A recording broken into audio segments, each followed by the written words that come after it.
Paramahansa Jagat Guru Srila Bhakti Sonna Govinda Dev Goshami Maharaj Ki Jai. Jai Om Vishnupad Paramahansa Kula Churamani Sava Shastra Siddhanta Vid Srila Bhakti Rakak Sridhar Dev Goshami Maharaj Ki Jai. Jai Bhagavan Srila Bhakti Siddhanta Saraswati Thakur Ki Jai. Rupanuga Guru Bhagya Ki Jai. Jai Sri Chaitanya Saraswata Acharya Vrinda Ki Jai. Samadvaita Vaishnava Mandali Ki Jai. Kol Kartel Ki Jai. Harinama Sankirtan Ki Jai. Anitai Gaura Vrinda.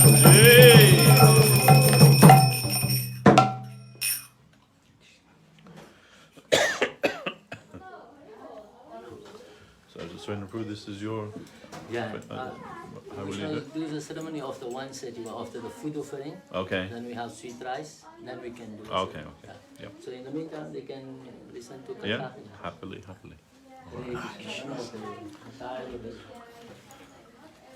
So welcome everyone. Happy to see everybody here today. We are broadcasting our Sunday afternoon talk from the East London Sri Chaitanya Saraswat Math, and devotees joining us from all over the world, and we are very happy for that. Today we are observing Vasanta Panchami, although mainly in the rest of the world they observed yesterday. But somebody asked me, like if they're observing in India today and or in Bangladesh today, why you're observing tomorrow? And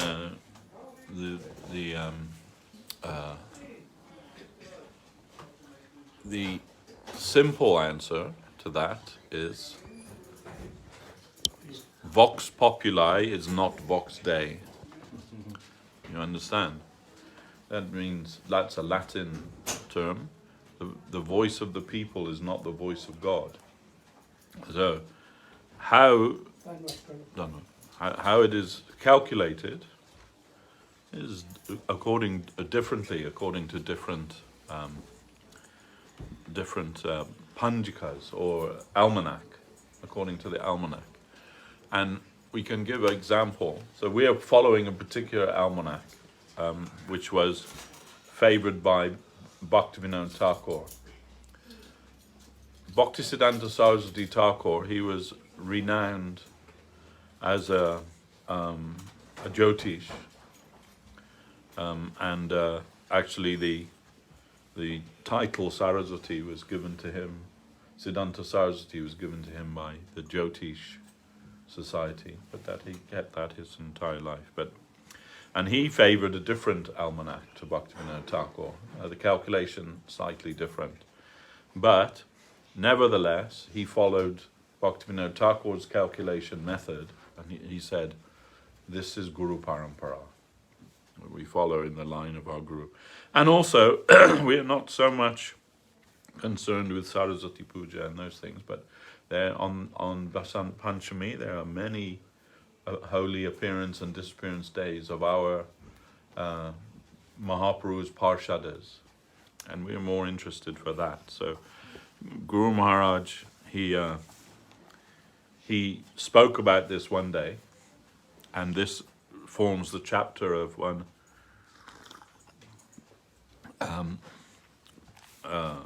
Sermons of the Guardian of Devotion, Volume 2. We have been studying Search for Sri Krishna Reality, the Beautiful, each week for the past so many weeks, and maybe we will get onto that also today. But I thought, as for this day, we should read this, what Guru Maharaj has told about this day. So the chapter is chapter 7. It's called A Holy Day. 1. The appearance of Srimati Vishnu Priya Devi. Today is the holy day of Vasant Panchami, the 5th day of the light fortnight of the moon, the month of Magh, when Krishna is worshipped with the new flowers of spring. On this day, the holy advent of Srimati Vishnu Priya Devi occurred. Her father was Sri Sanatan Mishra of Navadvip, who was a Brahmin and a great devotee of Vishnu.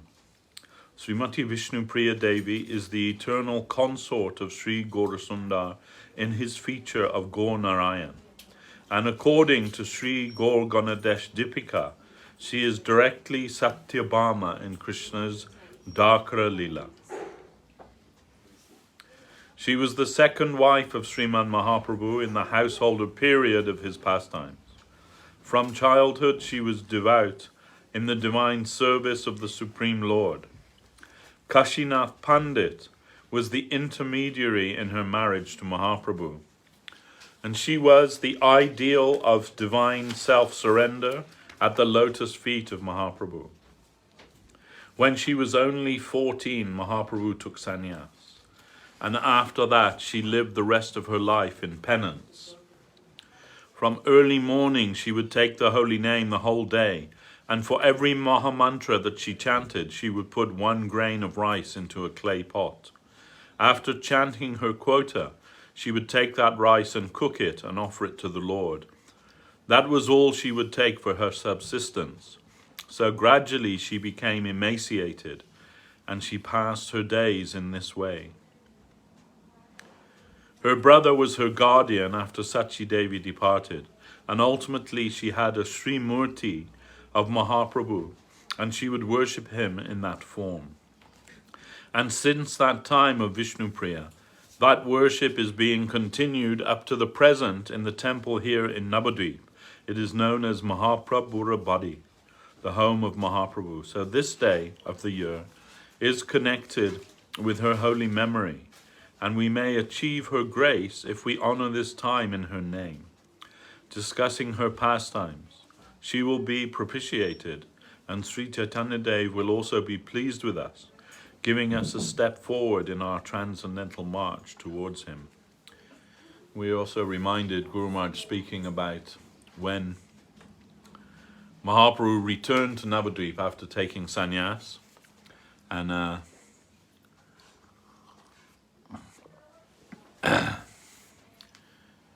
he came through the town of Navadvip, and thousands of devotees came to have his darshan.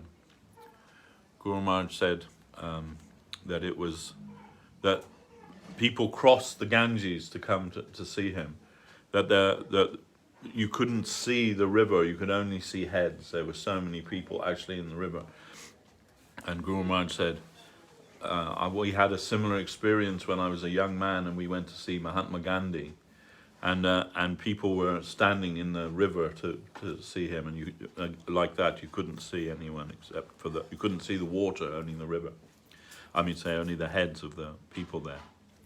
But anyway, Mahaprabhu came back, and as he's walking through the town of Navadvip, then Vishnu Priya and Sachi Devi, they were there, Mahaprabhu's mother, and Vishnu Priya, very tragic form. She's with Sachi Devi, as Guru Maharaj said, become very emaciated.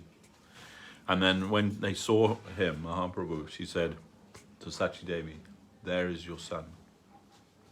That itself is heartbreaking. She never said, "There is my husband." She said, "There is your son. See your son." And then as Mahaprabhu came near to them, where they were to one side, he stopped, not looking at either of them, but he had the wooden sandals, paduka, and he stepped out of those sandals and continued on, leaving them.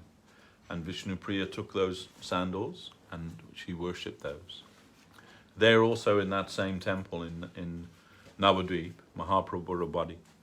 And it's also called Vishnu Priya Badi, different names. But those sandals are still there, and if you go there and you give a few rupees to the priest, he'll put those sandals on your head, those paduka on your head. And later she had, as Guru Maharaj mentioned, she had a murti of Mahaprabhu made that she worshipped. And when the murti wala bought the first time, she said, "No, it is not right. It is not him. Take it away." And maybe 2-3 times she rejected. But finally, when he bought the murti there, when she saw that murti, she covered her face with her sari. That, oh, it is him. Anyhow, very beautiful pastime. Second is the appearance of Pundarik Vidyanidhi. Today is also the appearance day of Sri Pundarik Vidyanidhi. He is considered to be Brishubanuraj of Barshana, Vrindavan, the father of Srimati Radharani. Pundarik Vidyanidhi was born in a Brahmin family at Chattogram, and he bore the title Vidyanidhi on account of his scholarship. Apparently, means outwardly, he was a man of luxurious habits. In those days, people who could afford it would have a house in Navadvip on the banks of the holy Ganges River, and they would from time to time visit Navadvip to regularly bathe in the Ganges and remain for some time in this holy place, and then return to their homes to continue their livelihood. So Pundarik Vidyanidhi also had a house in Navadvip. Here in Gaura Leela, Gadadhar Pandit was the representation of Srimati Radharani herself. At that time, Gadadhar Pandit was a young boy. He was younger than Mahaprabhu. Mukunda Datta was a follower and admirer of Mahaprabhu, Sri Chaitanya Dev. And he also came from Chattogram, the village of Pundarik Vidyanidhi. He knew Pundarik Vidyanidhi to be a man of higher religious type, that is, a Bhagavat type of Krishna Bhakta. But outwardly, Pundarik Vidyanidhi lived a life of luxury. He was a well-to-do man, a general zamindar, landowner, and Mukunda Datta naturally knew him when he came to Navadvip, since he hailed from the same place. Mukunda Datta went to Gadadhar Pandit and asked him, "Would you like to have the darshan of a Vaishnava?" From childhood, Gadadhar Pandit was very fond of Vaishnavas and Krishna Nam. He had much fondness for Nimai Pandit when the Lord returned from Gaya. Previously, he was very much afraid of Nimai Pandit, because whenever they met, Nimai Pandit would always tackle him with some apparent quarrel about etymology or something of that nature. So after returning from Gaya, when Sri Chaitanya Dev expressed his devotional aspect, he said one day, "Gadadhar, from your very childhood you are a devotee of Krishna, and my days have been wasted discussing grammar and mundane literature. But you, Gadadhar, my friend, your life is very successful. You have real fulfillment of life. From the beginning you are fond of Krishna Nam." So from the beginning, Gadadhar Pandit's heart was towards Krishna. Therefore, when Mukunda Datta asked him, "Would you like to see a Vaishnava who has come from afar?" the reply came, "Yes, yes, I shall go, take me there." So Mukunda Datta took Gadadhar Pandit to Pundarik Vidyanidhi. And what kind of Vaishnava was Pundarik Vidyanidhi? He was sitting on a luxurious bedstead, smoking a very ornate and valuable pipe. His head was adorned with beautiful oiled curly locks, and many valuable pastes were anointed on his body. 2 attendants fanned him on either side. Gadadhar Pandit thought, "Mukunda has brought me to this luxury-loving man sitting on the bedstead and smoking? What type of Vaishnava has he brought me to see?" He was disappointed at heart, and Mukunda could guess it. Mukunda Datta was a very good singer, and in a very sweet tone he sang this sloka of Srimad Bhagavatam. Aho Bhakijam Stana Kalakutam Jigangsaya Payayadapi Ashtvi Lebhe Gatim Datri Uchitam Tatonyam Kam Va Dayalom Sharanam Brajema. This is very beautiful sloka. The sloka was chanted by Mukunda in a very sweet tone, and this created a wonderful effect in Pundarik Vidyanidhi. The Bhagavatam says, the translation of the verse, who else but Krishna should we approach? Who is so kind, so gracious? There is limitless grace in him. Why? Bhakti, Putana, came to kill him in a treacherous way, taking the garb of Datri, a motherly garb. In this way she came to try and kill him. Yet Krishna gave her a position as a nursemaid in his group of assisting mothers. So gracious is the Lord. Who else can we approach for our good? This is the meaning of the verse. She painted deadly poison on her breast and came to suckle the boy Krishna. So treacherous was her action. In the garb of motherly affection, she tried to murder the boy, and she was given such a high position as an attendant of his mother. She was elevated to the motherly group. Such grace, such mercy he showed, without considering or passing judgment on the worth of her action. So other than that kind-hearted and gracious Krishna, where else should we go for shelter? This entered the heart of Pundarik Vidyanidhi and began to vibrate and produce such force that he was stunned. Then shivering began, and madly gesticulating, he began to pull his hair and tear his silken dress. Kicking over the tobacco and the pipe, his rich bedding and dress were ruined, and he began to roll on the ground and cry, Kam va dayalam sharanam rajena. In whom shall we take shelter other than him? Then Gadadhar Pandit thought, oh, I have committed a great offense in my mind, thinking that he was not a Vaishnava because of his fashionable dress and style. Really, how great a Vaishnava is he? What a wonderful effect the memory of Krishna caused in him. Then Gadadhar Pandit revealed his mind. Mukunda, I have committed offense against this great Vaishnava. What will be my fate? When I first saw him, I shunned him. I committed offense. I think that if I take mantra from him, if I become his disciple, then he may forgive all my offenses.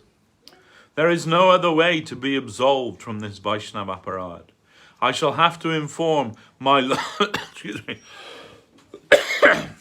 I shall have to inform my Lord Gaurachandra, Nimai Pandit, about this. So they left the place of Pundarik Vidyanidhi, and Gadadhar went to take Nimai Pandit's permission to become the disciple of Pundarik Vidyanidhi.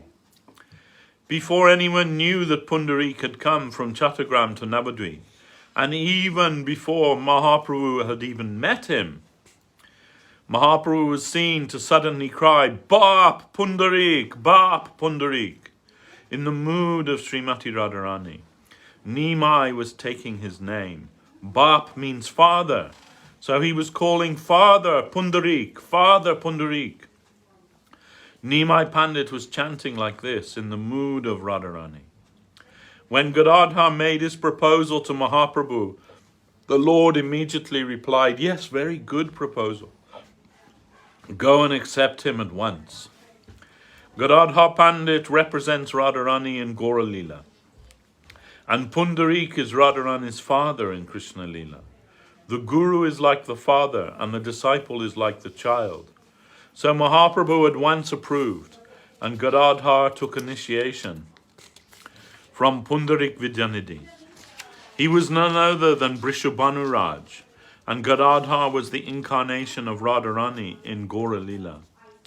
Pundarik Vidyanidhi would not take bath in the Ganges, because he could not tolerate that his feet would touch the holy Ganges river. Before daybreak, he would go to the Ganges and take some of the water on his head. He did not go to the Ganges by day, because he could not tolerate to see persons who would dive into the water and spit there and contaminate the pure holy water by misusing it. Before worship, prayer, etc., the general Pandit section may bathe in the Ganges and fast to purify their bodies of sin. But Pundarik Vidyanidhi would rather drink some Ganges water prior to his daily worship and duties, thereby teaching us the proper worshipful respect due to the Ganga. In Puri, his dearmost friend and associate was Sri Swarup Damodar. When he went to Puri, he felt some pain in his heart that the priestly servants of Lord Jagannath dressed the Lord in starched cloth, which is generally considered impure. When cloth is manufactured by handloom, the thread is soaked in boiled rice water, which acts as a paste to hold it firm in the loom. That cloth is considered impure and must first be rinsed in water before offering it to the deity. But in Puri, that was not the practice. They directly used starched cloth for dressing Lord Jagannath, and Pundarik Vijayanidhi couldn't accommodate this. But that night he dreamt that both Jagannath and Balaram came to him and dealt slaps to his cheeks, saying, "Oh, you have come here to point out the defects in my servitors? What is this?" They both began to slap him, and the dream was so intense that when he rose in the morning, he found that both his cheeks were inflamed. He expressed to his most intimate friend, Swarup Damodar, "My dear friend, Swarup Damodar, such is my position. I had this objectionable feeling in my heart towards these servitors. So Jagannath and Balaram have punished me in this way. See the swelling on both cheeks." Such was the nature of Pundarik Vijayanidhi. In essence, we are told that he is the father of Srimati Radharani, incarnated here as Pundarik Vijayanidhi. A slight holy association of this day, his appearance day, will help us a great deal in our advancement of spiritual life. Also, Mahaprabhu, when he met Pundarik Vijayanidhi, he said, "Why they're telling Vidyanidhi? That's something mundane, you know. You're a great scholar, no doubt, but that mundane idea, Vidyanidhi, you are Premanidhi. Premanidhi." And from that day, Mahaprabhu referred to him as Premanidhi. 3. The appearance of Raghunandan Tako. Thirdly, this is also the birthday of Raghunandan Thakur.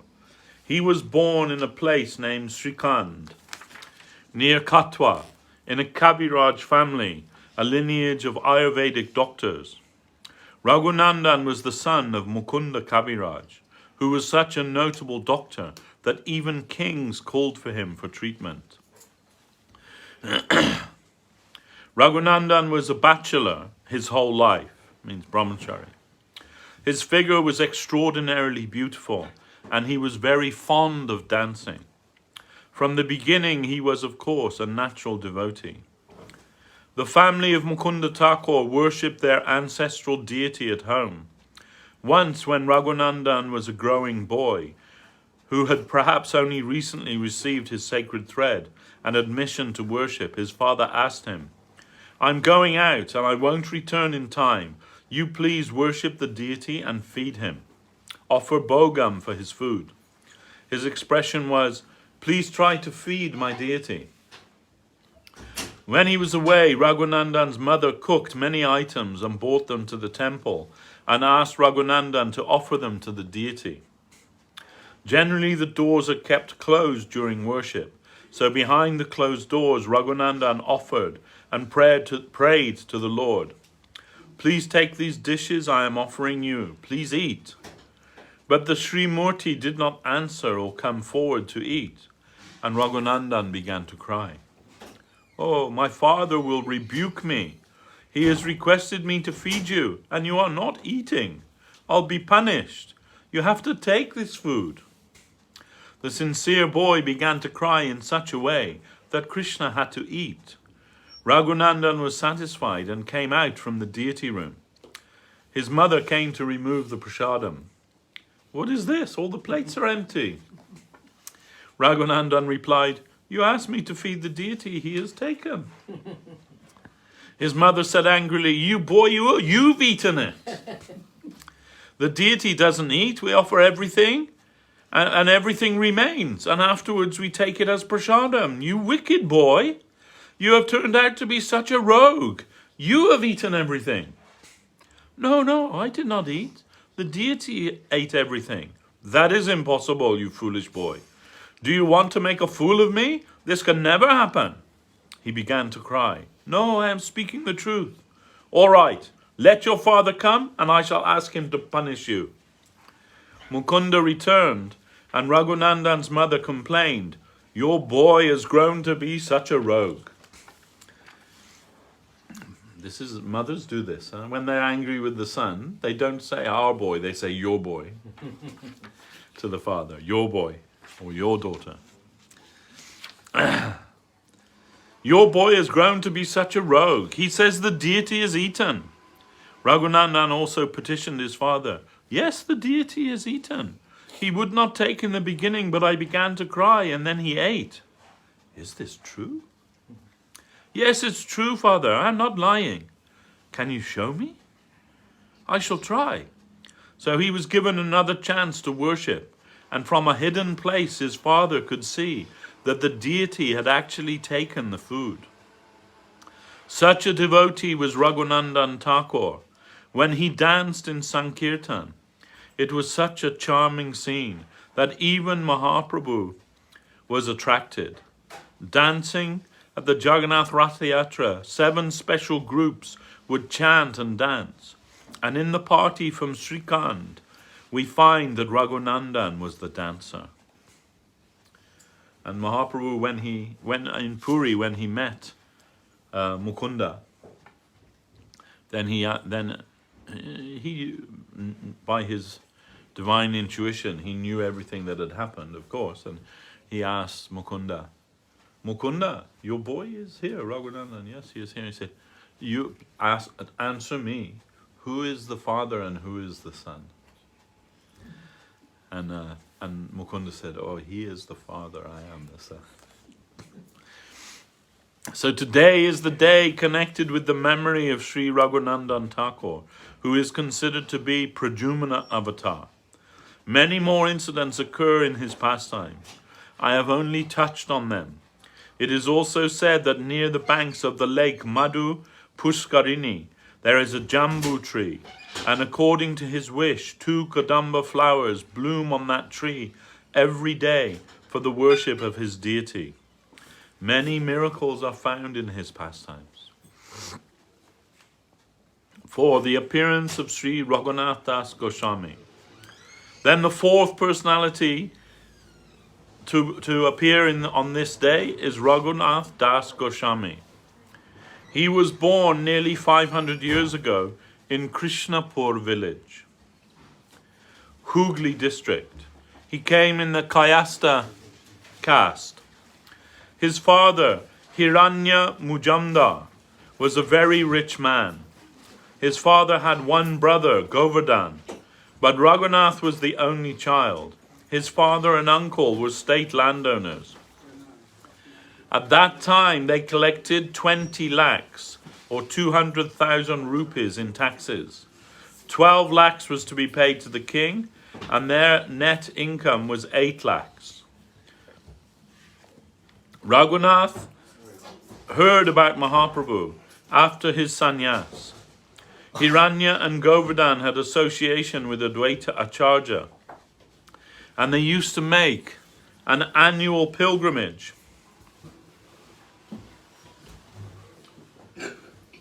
and contribution to all the superior Sanskrit scholars and their schools in Bengal of that time. When Mahaprabhu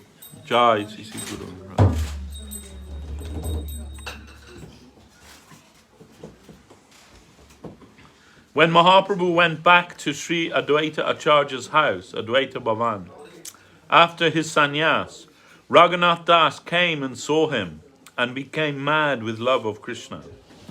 His heart was completely melted by Mahaprabhu's beauty and charming personality. His devotion and his teachings of devotion for Krishna. His heart was completely melted by Mahaprabhu's beauty and charming personality and his devotion and his teachings of devotion for Krishna. Mahaprabhu himself was also aware of this. Raghunath would not leave Mahaprabhu, but the Lord told him, go home. Don't be over-enthusiastic. Control yourself. Keep your divine love for Krishna within your heart, and don't express it outwardly. Don't advertise it. Very soon the time will come when Krishna will guide you. He will make a way for you. Don't allow any external show, but keep it within your heart. Stira hanya gore jao, na hao batula. Krame krame paya loka bhava sindukula. From Madhya Lila, Chaitanya Charitamrita Madhya Lila. Compose yourself and go home. Don't be a madman. One reaches the shore of the material ocean gradually. Then he later came in the association of Nityananda Prabhu in Panihati. Nityananda Prabhu said to him, "Give a feast here for my followers. You are the son of a rich man, so manage to give a feast here for my followers." Raghunath did so, and Nityananda Prabhu was very satisfied. He also blessed him, saying, "Very soon your bright day will come." And he addressed his devotees, "See this young boy? He has immense wealth. In abundance he has everything required for a young man's enjoyment, but he does not care for it. Krishna's grace has come down into his heart, so he does not care for anything of this world. But he's mad to leave his home of material grandeur and become a street beggar. He has become mad for Krishna. Just see this high ideal. Devotion, attraction, love of Krishna has made him mad. He is very, very fortunate. This royal dignity and prosperity cannot please him."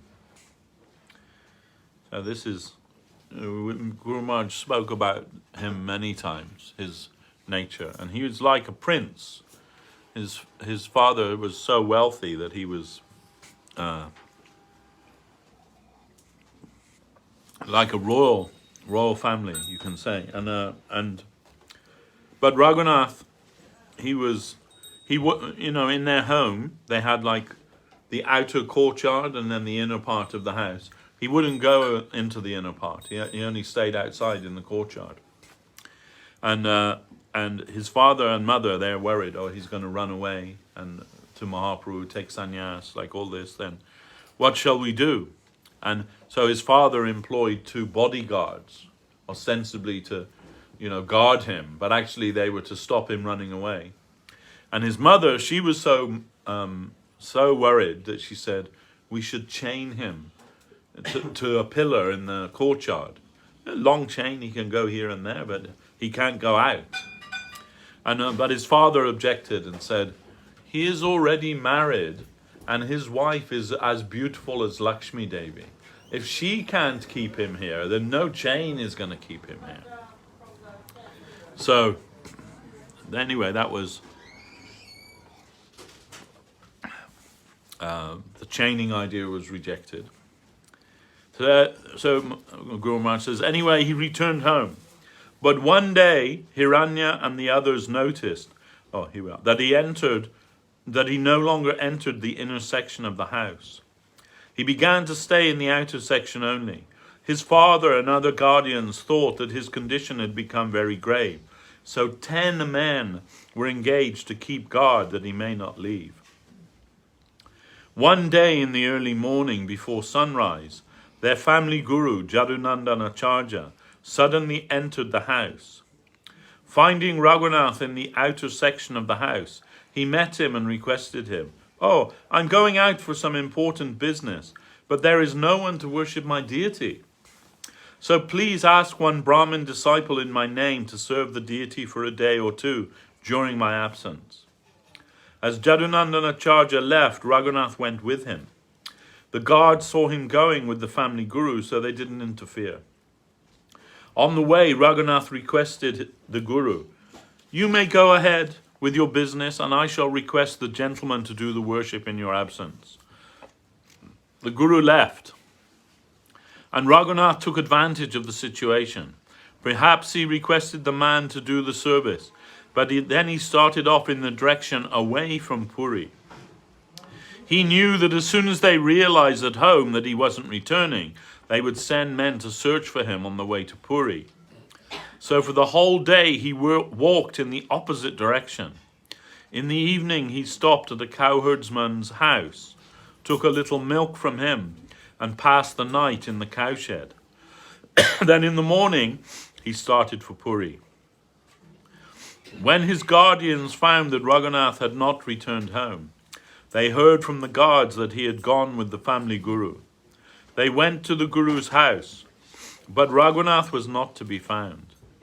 Then they thought that he must have left for Puri, and they sent 10 men to that side, but they returned without finding him. In this way, Raghunath cleverly managed to escape. For 12 days he walked to Puri, taking food here and there for only 3 of those days. On the other days, no food was necessary. He was helped by divine love, surcharged. He had already heard that Mahaprabhu was at the Gambhira, at Kashi Mishra Bhavan. He went there and in the courtyard fell in obeisance unto Mahaprabhu. Mukunda Datta announced to the Lord, "Raghunath has come." Mahaprabhu said, "Yes, look after him. He has come with great difficulty, walking and walking without food. Take care of him for a few days, then he will manage for himself." That was the direction of Mahaprabhu. For a few days, Raghunath took prasadam there, and after that he began to beg at the gate of the Jagannath temple. His parents now thought it was impossible to bring him back, so they didn't make any further attempt. But they sent some money with 1 Brahmin and 2 servants, instructing him to hire a house and offer Raghunath a place to stay and see that their son may not die without food. They tried their best, but Raghunath continued to subsist on alms. We're reminded actually of Srila Gurudev when he came to Guru Maharaj.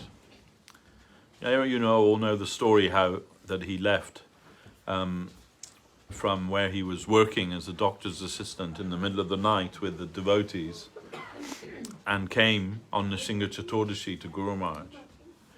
And he stayed there. So then maybe 3 months or 6 months passed after Gurudev was with Guru Maharaj, and then one day he said, "I was fixing a fence at the bottom of the temple ground." There's no temple built there or anything then. It was just ground which Gurudev and Guru Maharaj would cultivate. He said Guru Maharaj would carry 2 big buckets of water, and I would carry 2 little buckets of water. He said Guru Maharaj is very strong. Anyway, then he's like 17 years old boy then, and he was there then. Then suddenly one of his uncles appeared, like in the road. "Oh, there you are. We've been looking for you. We didn't know what happened to you. You're there." He said, "Yes, I'm staying here." And he said, "Oh, you're coming home with me." So he grabbed him.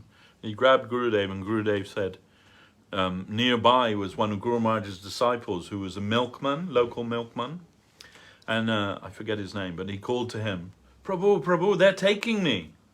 And then the milkman came, and he said he was very stout man, and they thought maybe not good to like fight with him. So very stout, but he was very reasonable, and he said, no, not to take him against his will. They're saying, "Well, why? We cannot, he's our boy, we can take him." And he said, "Okay, but first of all, you come and talk with Sridhar Maharaj." So they came, maybe 1 or 2 relatives. They came to see Guru Maharaj and told, "He is our boy. He's just come and didn't take permission or didn't tell us where he was going, anything. We want to take him back." And Guru Maharaj said, "But that is not his desire. He wants to remain here."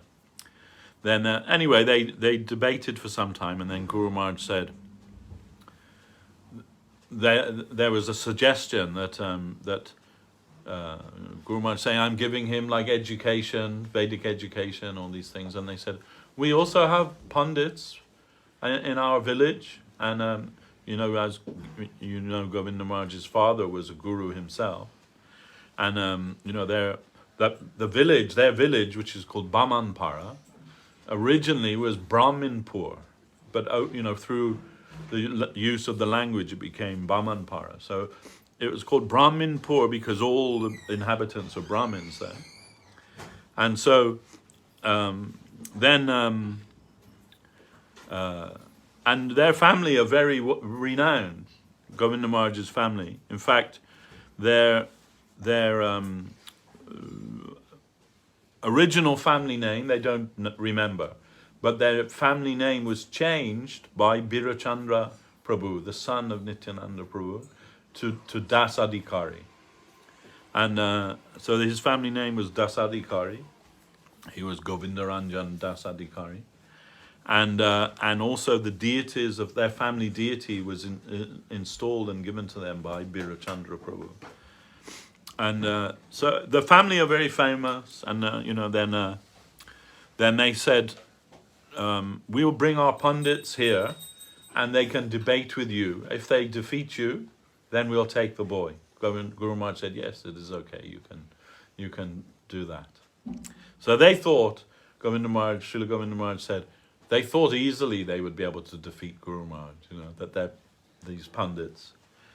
And so a few days later, they came like a big family group with the village pundits, the best village pundits that they could muster.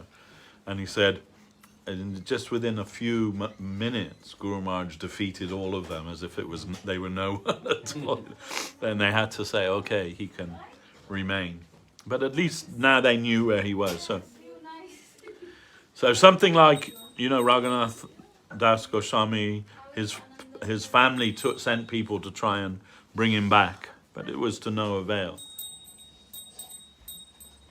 So now they thought, okay, at least we can rent some house there for him and send money and like this, then at least he won't be a beggar on the street.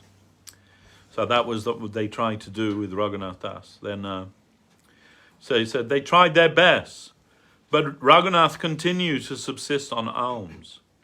Over a period of 2 years, Raghunath invited Mahaprabhu to take prasadam at that house, and the Lord did so for his satisfaction.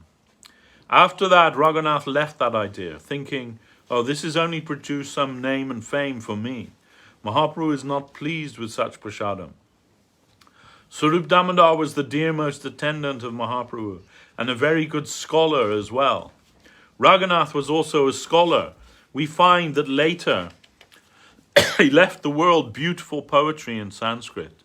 Mahaprabhu gave Raghunath over to the charge of Swarup Damodar, saying, I request Swarup Damodar to take your charge, and he will advise you what will be necessary for your devotional life. But suddenly one day Raghunath approached Mahaprabhu. Why have you managed to take me out of my house? And what is for my best benefit? If you please tell me in your own words, my heart will be satisfied. Mahaprabhu said, I have given you over to the charge of Swarup Damodar. He is more qualified than even myself. Still, if you want to hear something directly from me, then I say this in brief to you. Gramya kata na shunibe, gramya bharta na kohibe. Bala na kohibe ara bala na paribe. Amani manada hanya Krishna nama sada labe. Braje radha Krishna seva manase karibe. Don't indulge in worldly talk. Don't hear worldly talk. Try your best to avoid mundane matters. Don't eat delicious dishes, but take whatever ordinary food may come to you of its own accord. And don't dress luxuriously. Always try to take the name of Krishna with the attitude of giving respect to others, without expecting respect from anyone. Be humble, but never aspire after respectful dealings from others. In this way, try to take the name of Krishna constantly, and within, try to serve Sri Sri Radha Krishna in Vrindavan. Mentally be in Vrindavan, rendering service to Sri Sri Radha Krishna Leela. Mahaprabhu told Raghunath that this was the essence of his advice to him. Then he again took Raghunath's hand and offered it to the hand of Swarup Damodar. He said, I am giving you to the charge of Swarup Damodar. He is the best spiritual teacher. He will take care of you. After Raghunath's arrival in Puri, Mahaprabhu stayed there continuously for 16 years. After that, Mahaprabhu departed from the world. Raghunath left Puri and went to Vrindavan, thinking, I have what is to be had. Now I only want to see Vrindavan Dham once, and then I shall leave this body by jumping from the highest peak of Govardhan. With this idea, he went to Vrindavan. But there, he came into contact with Sanatan Goswami and Rupa Goswami. He found the beginning of a new life. He thought, what is this? Mahaprabhu has not departed. He is living in them. Mahaprabhu delegated Rupa and Sanatan with the power to preserve the devotional current they had received from him and to present it in a new light. They were asked to prove by drawing upon different scriptures that Mahaprabhu's teachings are the very gist and purpose of all the scriptures. As in Bhagavad Gita, Vedascha Sarveraham Eva Vedya. The attempt of every revealed scripture is to show me as the highest center. I am the Absolute. So Mahaprabhu said, Krishna is the Absolute. With the help of the different scriptures and historical reference, by all means possible, try to prove that Krishna is Swayam Bhagavan, the Supreme Personality of Godhead, and that Braja Leela, Vrindavan Leela, is the highest achievement. The two brothers had already begun that work when Raghunath came into their association, and he found, oh, Mahaprabhu is here.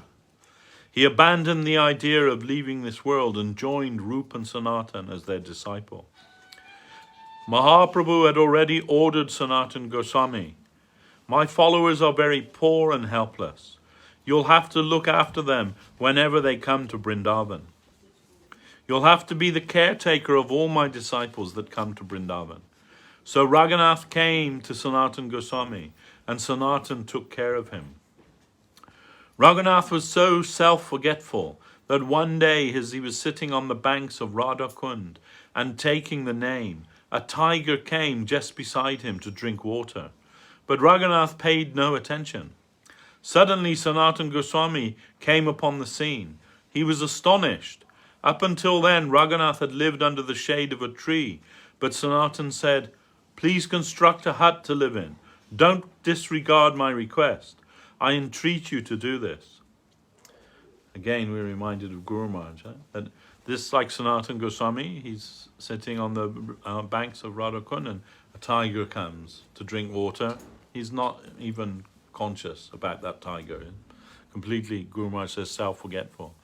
And Guru Maharaj told us, you know, when he first came to where is Chaitanya Saraswat Mat, which was purchased by his godbrother, Sakhi Charan Rai, that land. And Guru Maharaj made a thatched hut there. And he's just living alone in that thatched hut, taking Harinam and like that. And he told us, I'm living in the hut, and in the roof, a cobra living in the roof, in the thatch of the roof. But I am not disturbing him, he is not disturbing me. Sadly, I can say that opposite of that when I was staying in Navadvip, I actually killed a cobra. Accidentally? No, actually, on purpose, I killed a cobra. And Guru Maharaj was angry with me. Oh, as a resident of the Dham, you were killed. But it was me or him, that was the thing. I was down on the land, you know, staying on the land. Guru Maharaj had posted me there. No one else staying there. Why he posted me there? It made him feel some confidence. Someone's there, you know. The workmen would come in the morning and they would, you know, they're cultivating the land, growing vegetables and everything. But at night time, usually some devotees stayed there. One sannyasi stayed there, but he was in Europe at that time publishing some books, and so no one there. Is it kind of bad killing a cobra? Like? Excuse me? Is it kind of bad killing a cobra? Well, like a sin? in the Dham, in the holy place, to kill any resident of the Dham is considered an offence to the Dham. But what happened? It was just after the monsoon, and you know that often snakes and so on, they because of the flooding, they come out of where they normally live, you know, wherever their burrow or whatever it is that they live in. So then I'm sitting down there on the land, and as I said, Guru Maharaj had given me that service. If anyone had come, some gundas or something, I wouldn't have been able to do anything to protect it. But still, Guru Maharaj was just that someone's there. He was happy, and maybe that was a deterrent. And they would come in the day, and while they're cultivating, then I would go and see Guru Maharaj up at the mott. I would have done the same anyway. Yeah, it was about 3 miles from the temple, so I would walk there in the morning. But this morning I'm there, and I was just, by fortune as it was, I had a little axe, like a little curved axe, and I was cutting the top off a daub, a green coconut, to drink the coconut water. And where I'm sitting, I got on a platform. It was very overgrown because of the monsoon. And suddenly in front of me, there's the cobra come up with his hood raised, right like here. He's ready to like. He's gonna strike, and I just completely panicked. But because I had this axe in my hand, I hit it, and it fell.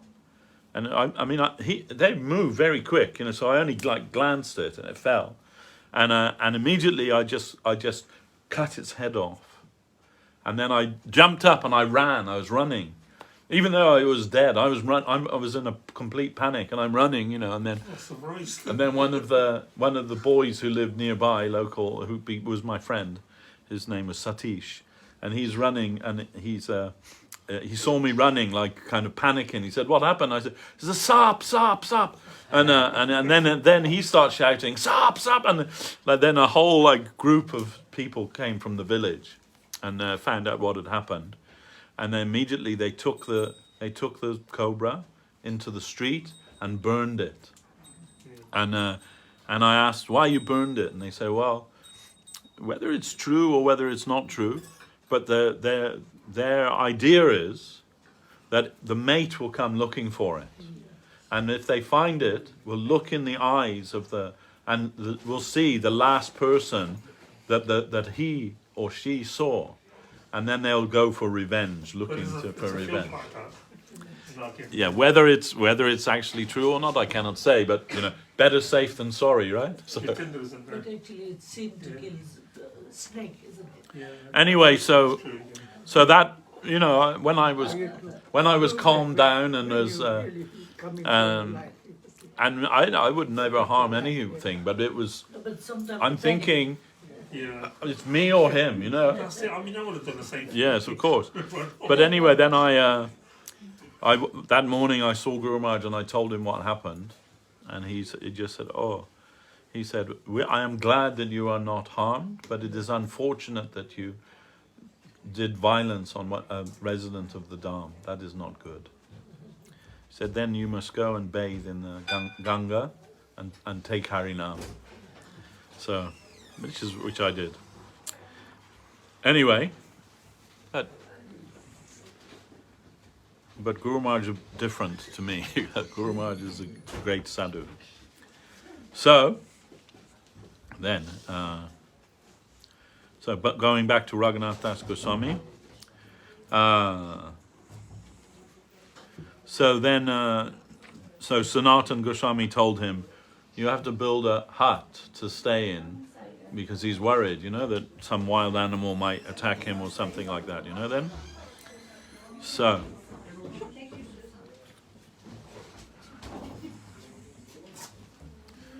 from that time, he managed to construct a small dwelling and he stayed there. His abnegation, his vairagya, was incomparable. Sanatan, Rupa, and all the Goswamis' indifference to worldly enjoyment was extreme. But Raghunath's abnegation surpassed all.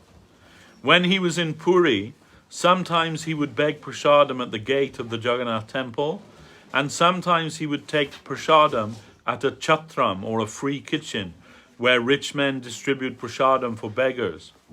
But then he thought, I am taking what is due to others. Karma. The unsold Jagannath Prasadam is given to the cows of Jagannath Puri, But when it becomes so stale that it emits a bad odor, even the cows won't eat it. So now, Raghunath would take that prasadam, wash it with sufficient water, and adding a little salt, he would eat that. Mahaprabhu heard about this one day when Raghunath was taking that prasadam, Mahaprabhu approached and suddenly took some and ate it. And he said, "Oh, I have tasted many times the prasadam of Jagannath, but such sweet prasadam I have never taken anywhere." So of course, Srila Govinda Maharaj, when he explaining to us about this, they give the leftover prasadam to the cows. And then when that prasadam, some of that becomes so, after some days, it becomes rancid. The cows won't even eat that. Yeah. So then, this is Raghunath Das, this he was taking as his food. He would take that, wash it, add a little salt and eat that. Govinda Maharaj said, if you or I did that, we would die in a week. So, it is like a supernatural thing in one sense, that he did like that. Then one day Mahaprabhu came and he forcibly took some of that prasadam. "Oh, I have tasted many times the prasadam of Jagannath, but such sweet prasadam I have never taken anywhere." So what is the taste in prasadam? It is not mundane.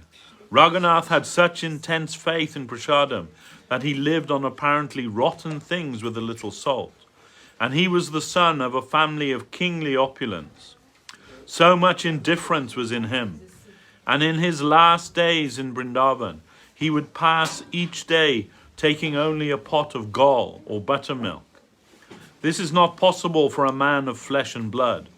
Great souls like the Goswamis are really personalities come down from the other world.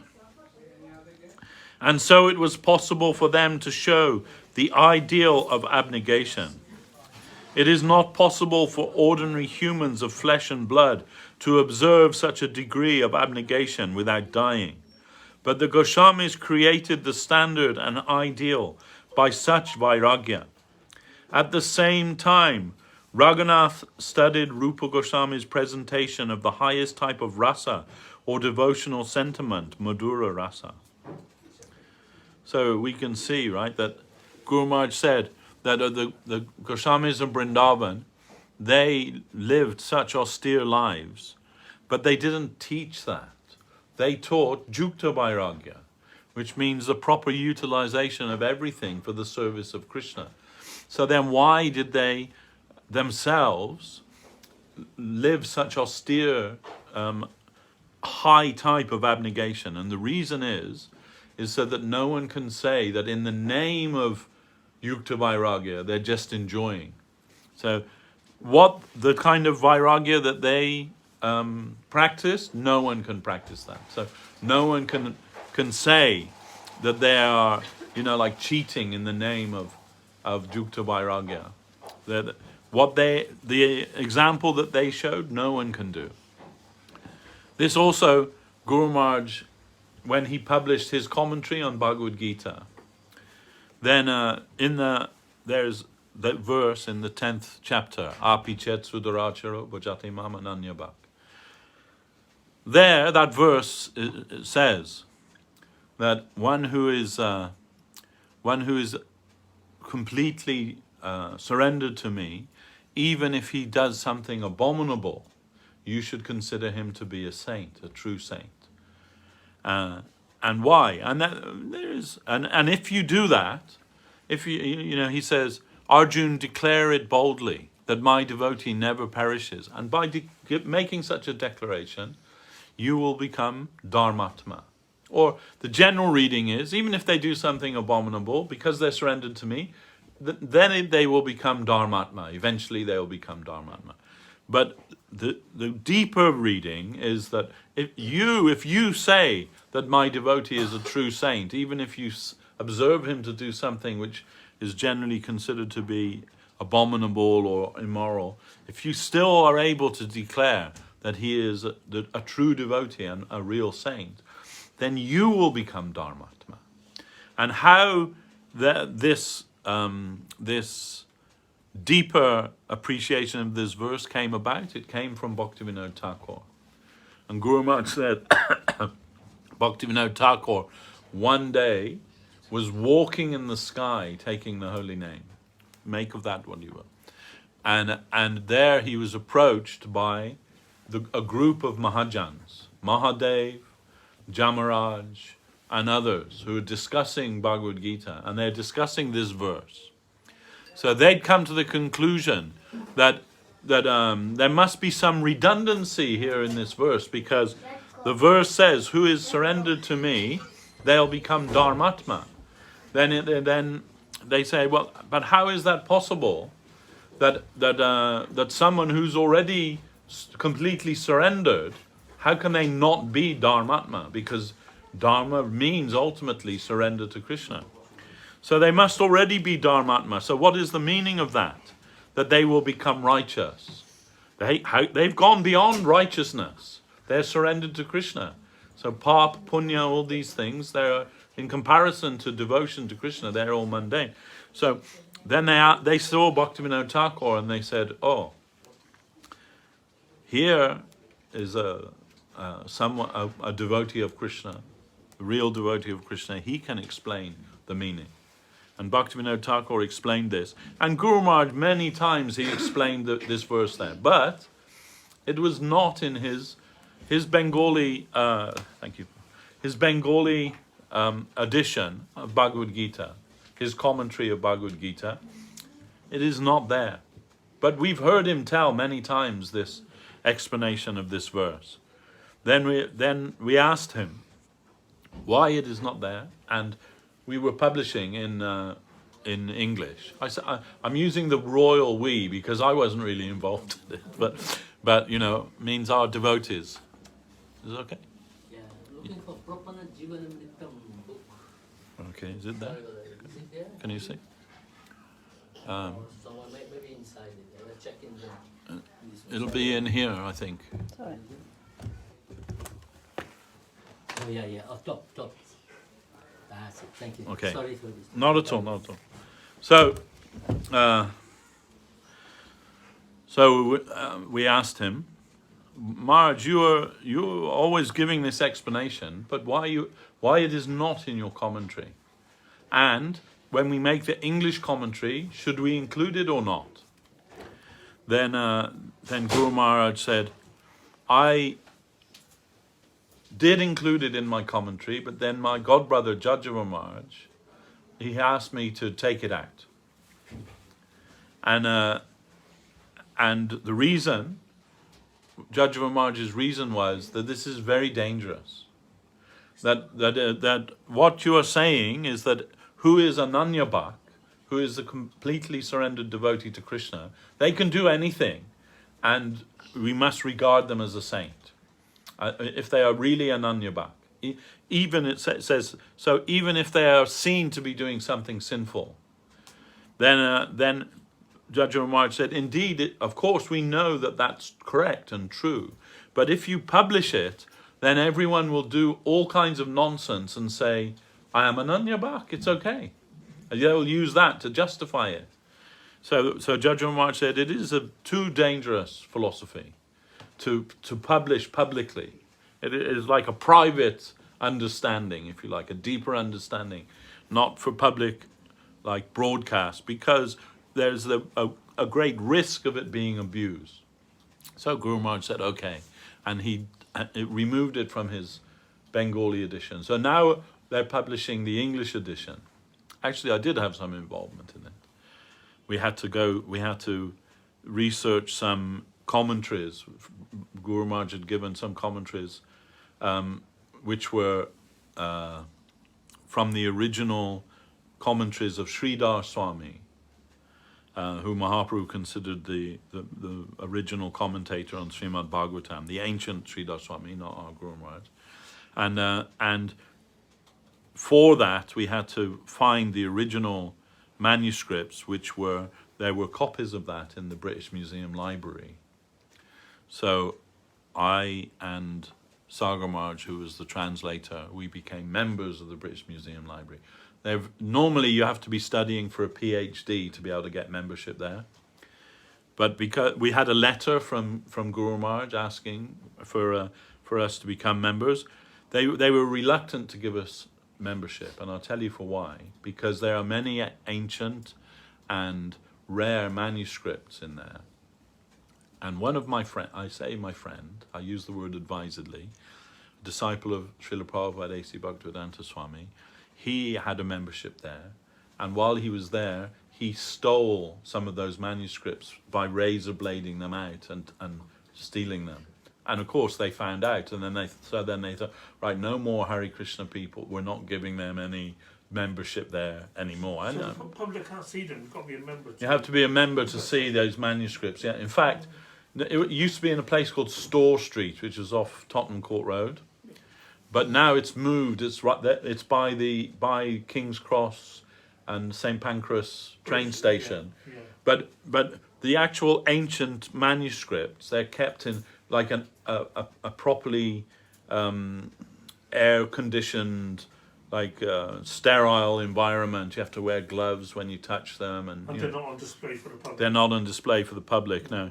And they do allow you some of the things to make copies of them, but a lot of the things they're so rare that you can't put them on a photocopier, because they'll fall apart. They actually have in there original leaf writings of Krishnadas Kaviraj Goshami in there, of Chaitanya Charitamrita, yeah, and and many things.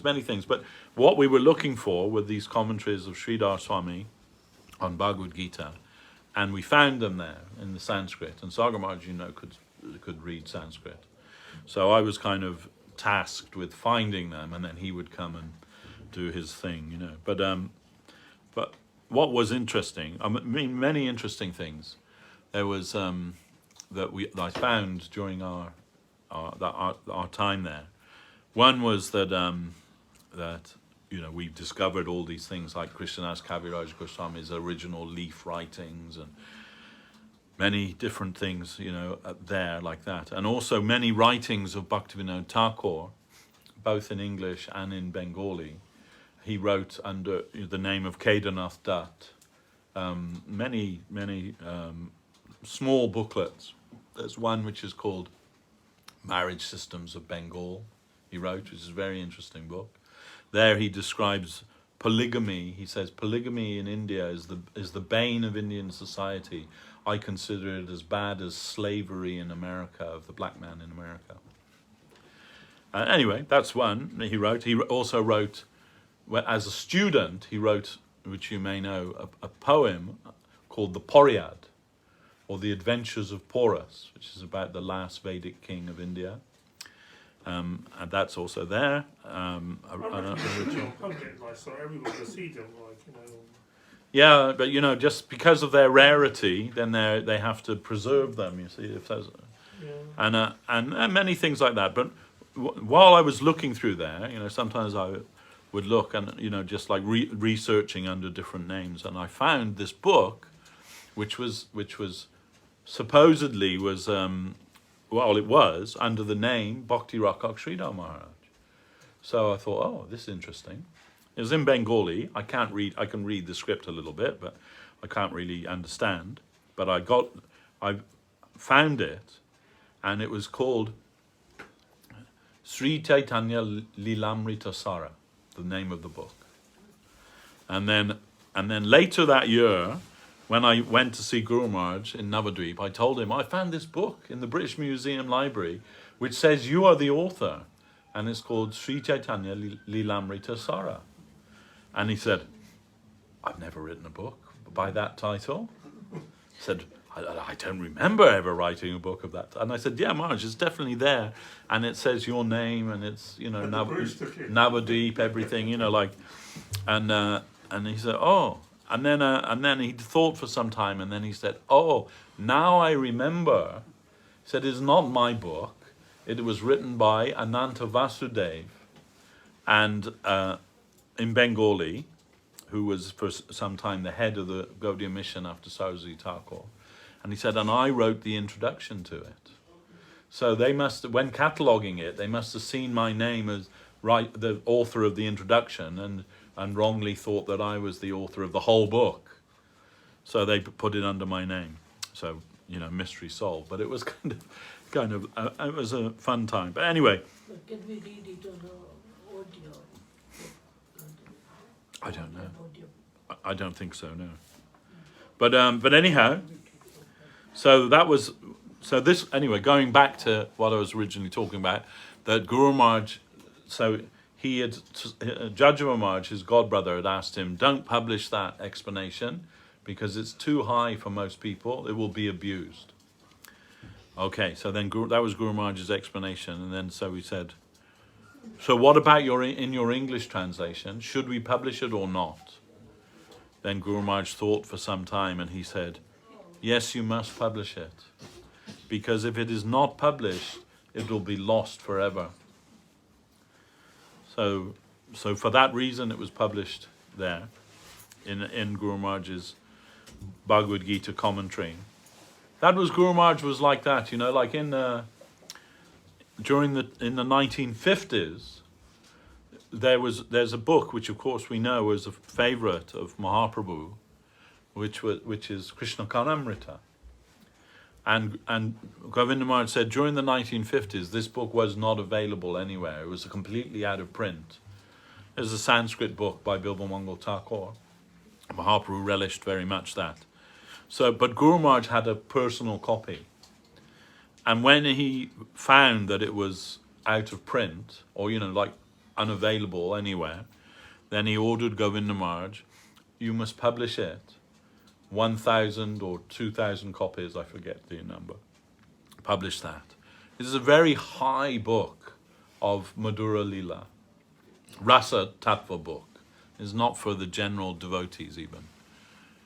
But Guru Maharaj had Srila Govinda Maharaj publish that.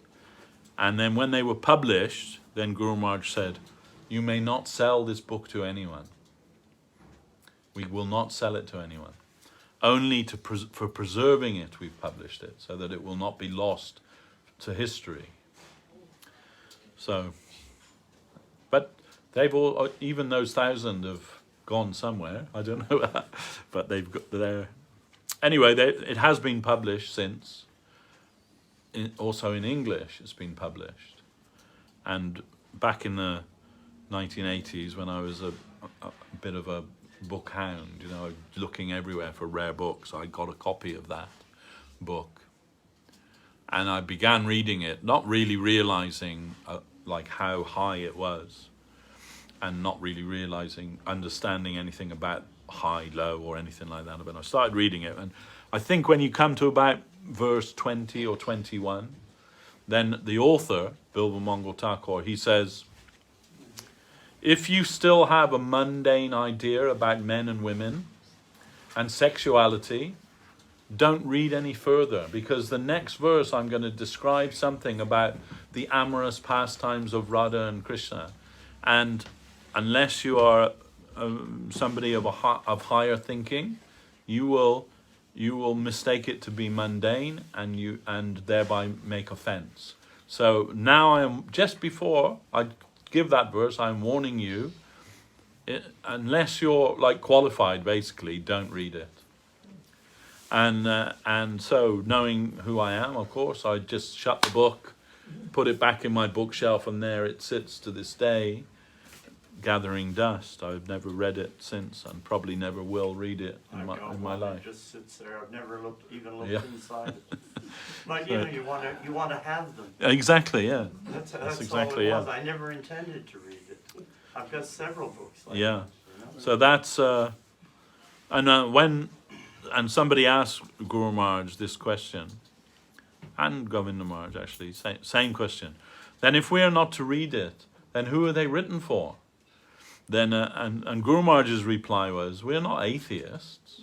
We don't think that if we don't read it, if we can't get everything in our fist in this life, that it's all over, or something like that. So it is our inheritance, our birthright, if you like. It is the wealth of our sampradaya, but it's not for everyone and everyone. It's for those who are qualified, and for those who are not qualified, you can worship. It is for us to worship that book. It is a form of Krishna. So that way, and when And Guru Maharaj said, and many of my godbrothers, I consider they are qualified. They can study such books. He said, but still I say that to them I say you should not read that book. Even though I say you are qualified, still you should not read that. And why? Because our Guru Maharaj did not allow us to read it. So as a disciple, whether you're qualified or not, you should not read it. That was Guru Maharaj's stance about that. Anyhow, Guru Maharaj would say, fools rush in where angels fear to tread. So we should not be foolish. And Govinda Maharaj would say, and then you will spoil your prospect and go to the garbage of sahajiyism.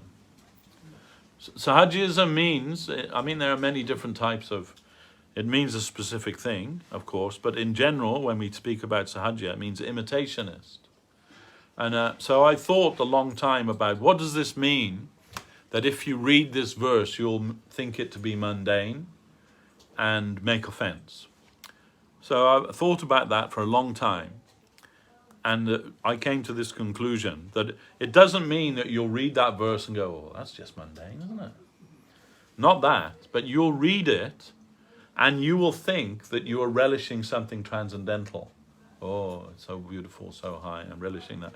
But if your frame of reference is only the mundane affairs of men and women in this world, that'll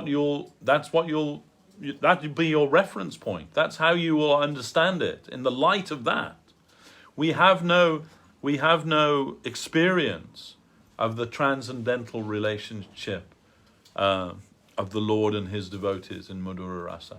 We've heard about it, but we don't understand it. We don't have any entrance into that.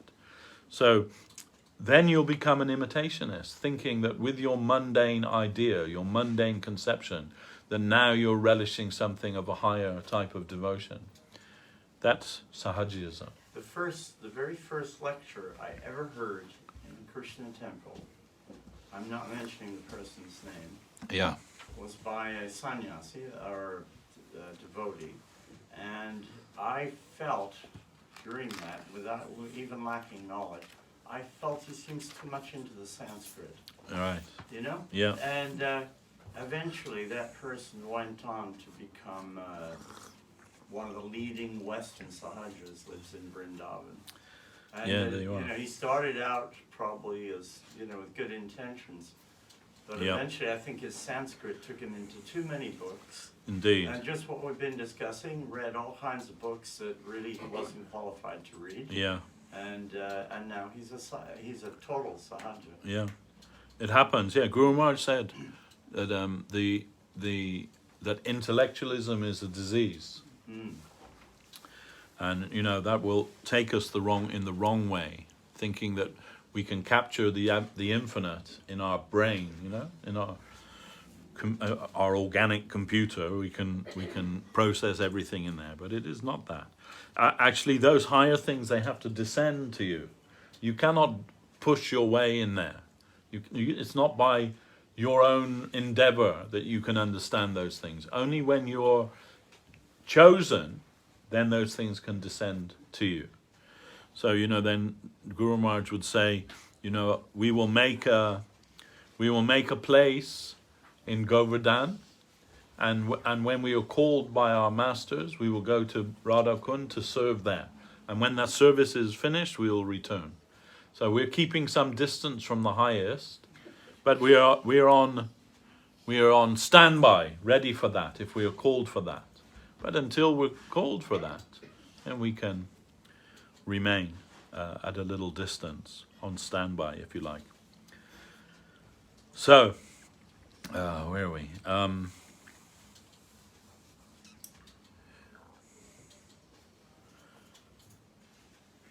Srila Raghunath Das Goshami appreciated the acme of divine service, the culminating point of divine service, Radha Dasya, which is servitude unto Srimati Radharani.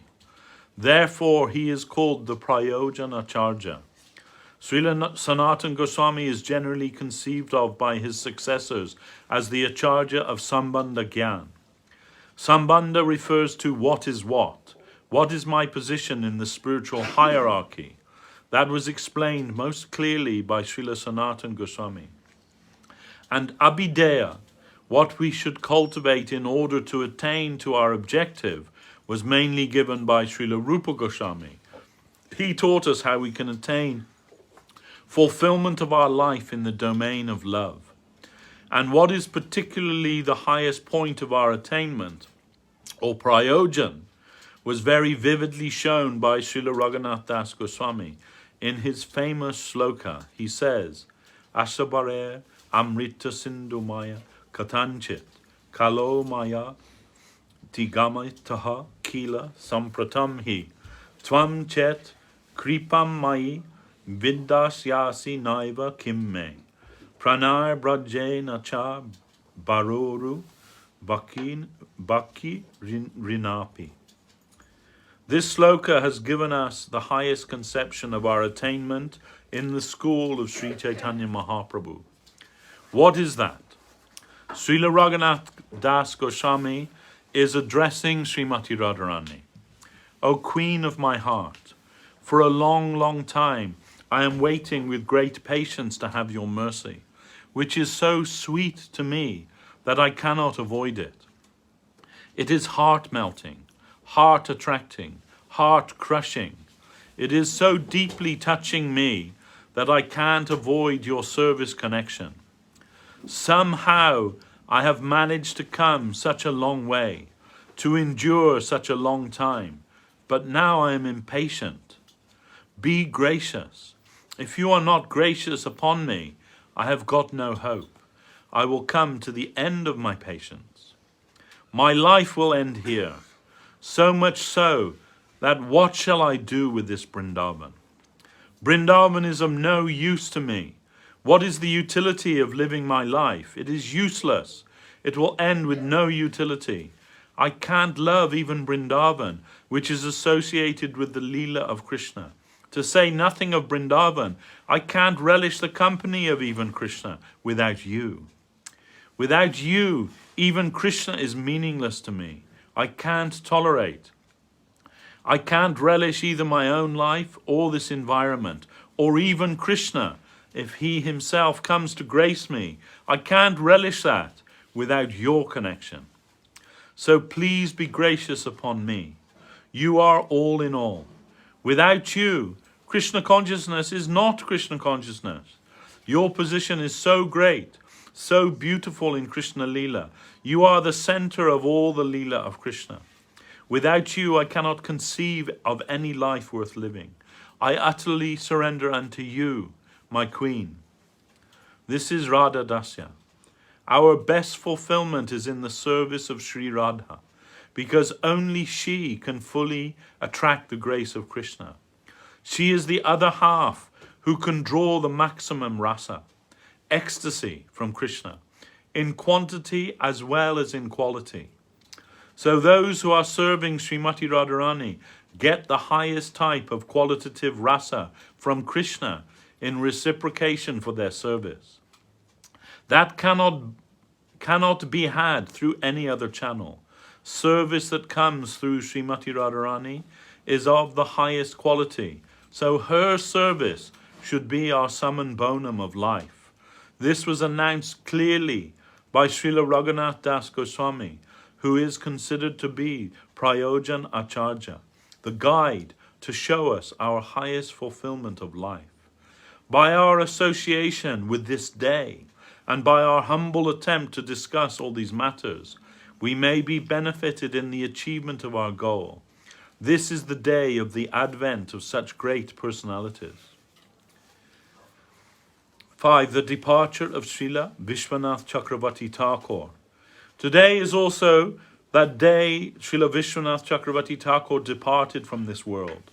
Srila Vishwanath Chakravarti Thakur appeared about 180 years after the advent of Sri Gauranga Dev.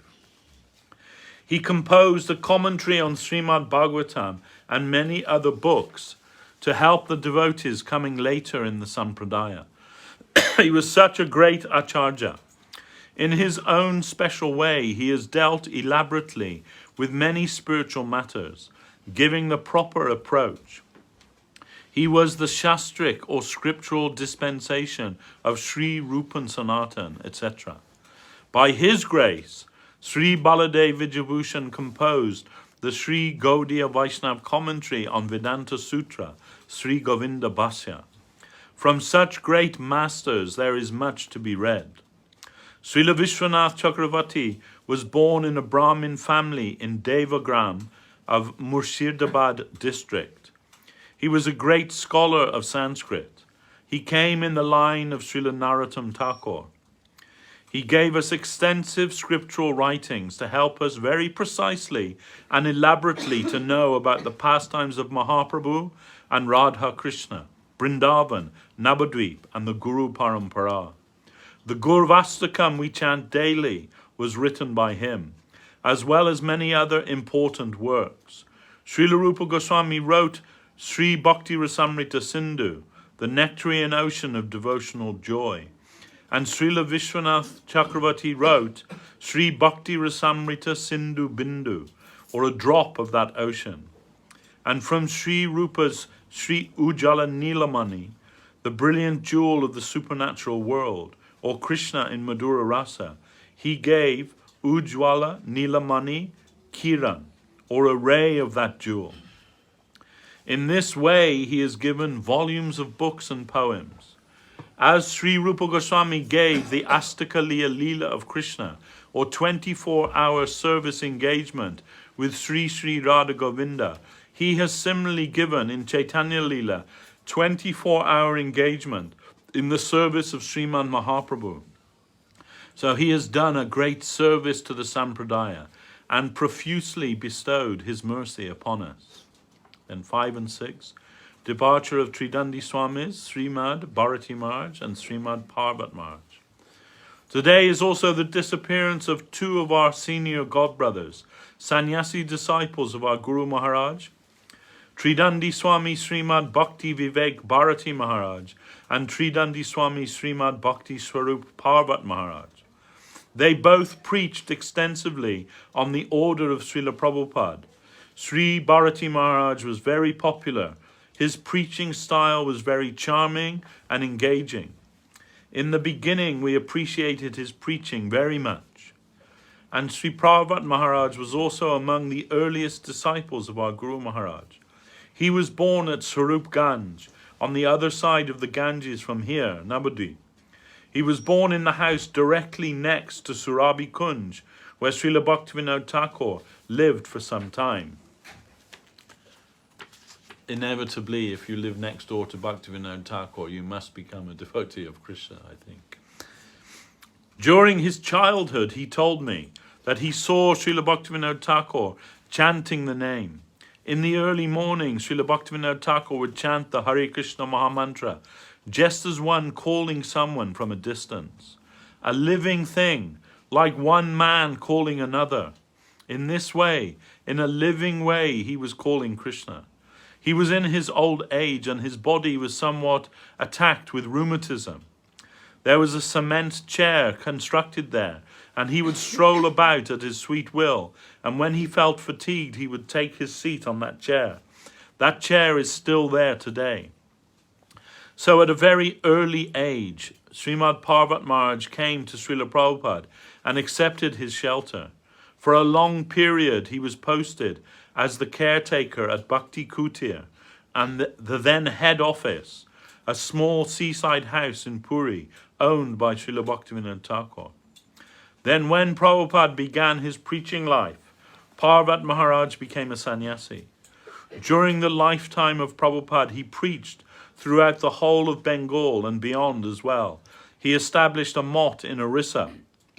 I remember once when I was a newcomer in the mott, he was telling one gentleman about how he preached on the east side of Bengal, which of course is Bangladesh now. At that place, some people challenged him. Why have you come to preach here? Don't you know that just nearby on the banks of the river, there is a Siddha Mahatma? He has attained the highest end of life. Have you seen him? Then Parvat Maharaj replied, I've seen many Siddha, like Alu Siddha, etc. Siddha means perfected soul, but another meaning of siddha is boiled. So he is saying, I've seen many siddha, boiled things, boiled potato, boiled cabbage, etc. We already have so many boiled things. They said, what are you saying? You are insulting him. He replied, this is no insult. Those who are full of all those siddhas, they know nothing. What Mahaprabhu has brought us is the highest. All other proposals are trash and nasty things. We have come from a great Mahatma to carry to you the highest objective, the sum and bonum of life. Accept Mahaprabhu and Srimad Bhagavatam. We hate all those siddha impostors who are deceiving the people in the garb of religion. Such was the great preaching of Gaudiya Math in those days. To my best capacity, I have tried my best to represent to you my humble knowledge of these Mahatmas, and I pray that they may be propitiated and give us their favor. With this prayer I end here. Vanchakalpa tarubhyascha kripa sindhubhyevacha patitanam pavanebhyo vaishnavebhyo namo namaha. So there we are. What, and perfect, just happens too, so the perfect finishing time for us also. So that day we are, special day, Vasanta Panchami, we are observing that today. And remembering these great souls for our benefit. And really it is that, actually. This is how we progress in spiritual life, by associating with the great Mahatmas. And with that association doesn't mean that you physically have to be with that person, or even that they even have to be living or present here in the world. By remembering them, we associate with them. And by that association, we get our benefit of spiritual life, by their examples that they show in their own lives. And they are not, it is not a dead thing. Krishna consciousness is not a dead thing, it is a living thing. So by properly remembering the Vaishnavas, the great Mahatmas, they hear that, they are able to give their grace to us, even though some of them 500 years ago now passed since they're present here in the world. But that is part of the eternal entourage of the Lord, part of the Lord's eternal Leela. It is not, we are trying to live in the past, but those things are within eternity, and we are trying to live within that eternity. So it is a great opportunity for us to hear about the great souls, the great Mahatmas, and try to follow in their footsteps, try to learn by their examples, and try to propitiate their mercy upon us on this day and every day. Srila Guru Maharaj would say, the rainy day is not the bad day is the day when we can't hear something about Krishna. So every day we will try to hear something about Krishna and something about Krishna's devotee. Actually, when we hear about Krishna, sometimes that may be like some kind of fantastic story or something that may not seem real to us. And maybe we doubt the reality of that, or think it's exaggerated, or think it's, some fable or something, But when we hear about the lives of the devotees, that is more real to us. So, and that is actually more helpful to us.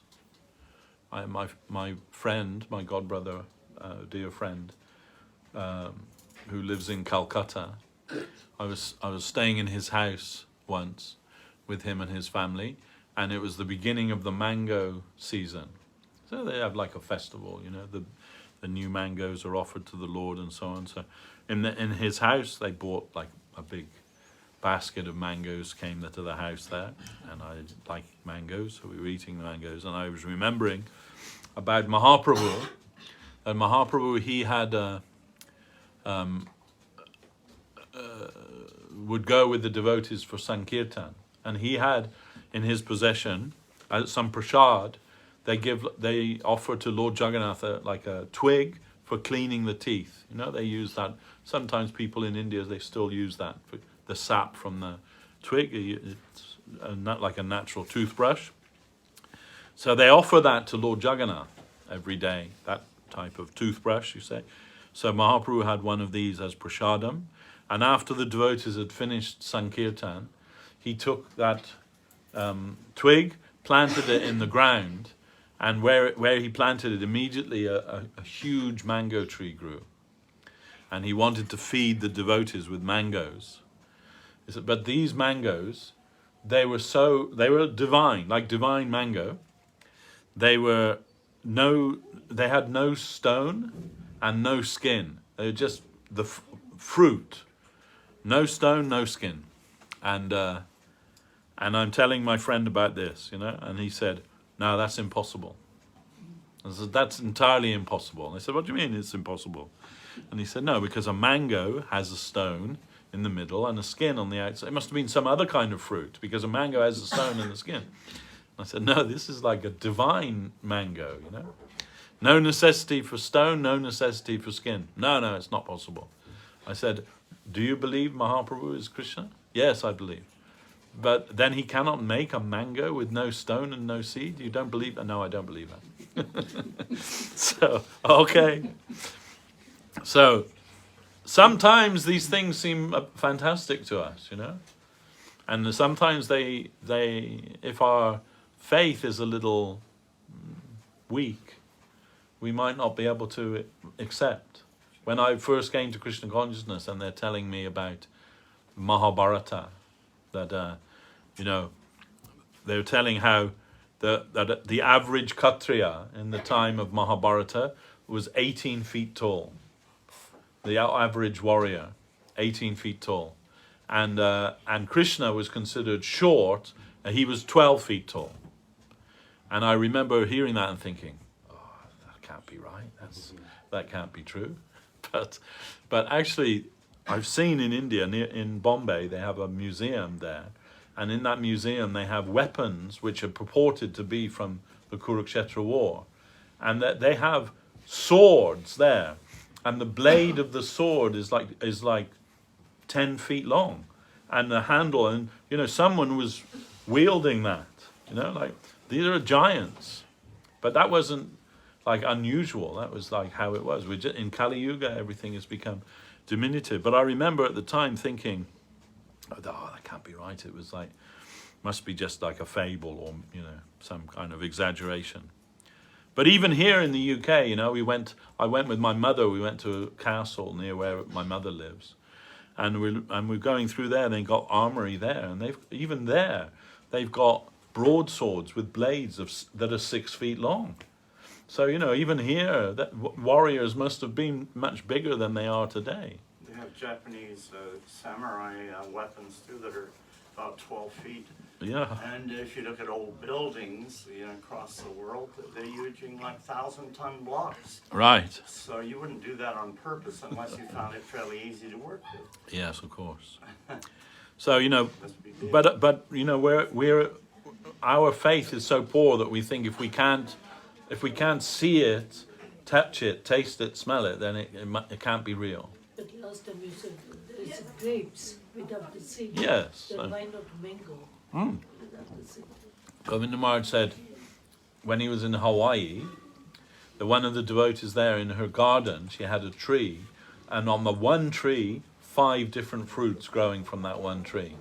And of course they do it by, crossbreeding and everything, grafting. They graft a bit from one tree onto another. But Gurudev said, I saw that. I'm thinking, this is like Kalpavriksha tree almost, like 5 fruits coming from that. Kalpavriksha, so many, any fruit you can take from that for Krishna's service. My daughter asked me, when we were trying to raise money to build a new center, and my daughter, little girl, Haribo, she's a little girl then, and she said to me, Dad, if you want to get money to build a temple, just go to Vrindavan and ask the Kalpavriksha tree to give you the money. And he said, why? They're a wish-fulfilling tree, right? They can fulfill your desire. They can give you money easily, or gems, or whatever, gold, or you can build. They'll give you can build a temple. then I told Govinda Maharaj, I said, this is, my daughter said this. And she said, oh, Charles, very clever girl, she's very clever. Then she said, and he said, what did you tell her? What was your reply to her? And I said, my reply was that Kalpavriksha tree doesn't listen to me, you know. I'm a fallen soul. Why would Kalpavriksha tree listen to me? Kalpavriksha supplying the pure devotee, not me. And he said, yes, it is good answer, but it is wrong answer. And I said, oh, then what's the right answer? What should I have said? And he said that those worshipable things, like Kalpavriksha tree and so on, we are to serve them. We are not to ask them to serve us. They are for us to serve them.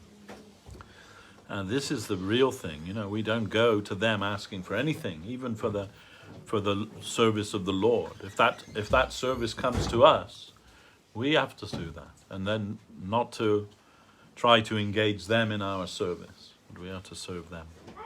Anyhow, these are some thoughts today about these things, about devotion, about Krishna, Mahaprabhu, and Mahaprabhu's associates. We're very happy that everyone could come. Today we're very happy that devotees can join us online, and also later on devotees can see our talk that aren't able to see it now. It'll be posted. So thank you all very much. Hopefully we can, next week we can join again. Coming soon, appearance of Nityananda Prabhu on the 14th. It's the 14th, right? Which I think is Monday. Is it Monday? So the 14th of February, the appearance of Nityananda Prabhu, we'll be making festival here. As always, we do that. And then I think the 21st is the appearance of Bhaktisiddhanta Saraswati Tako, his appearance day. That's also on Monday. We'll be making festival for that. So you're all invited. Please come if you can. Jai Vishnupad Srila Bhakti Sundar Govinda Dev Goshami Maharaj Ki Jai. Jai Vishnupad Srila Bhakti Rakak Shrida Dev Goshami Maharaj Ki Jai. Bhagavan Srila Bhakti Siddhanta Saraswati Thakur Ki Jai. Rupa Nuga Guru Bhargya Ki Jai. Jai Sri Chaitanya Saraswata Acharya Brinda Ki Jai. Samadaita Vaishnava Mandali Ki Jai. Jai Chaitanya Saraswata Seva Brinda Ki Jai. Harinama Sankirtan Ki Jai. Nitai Gaura Premanande.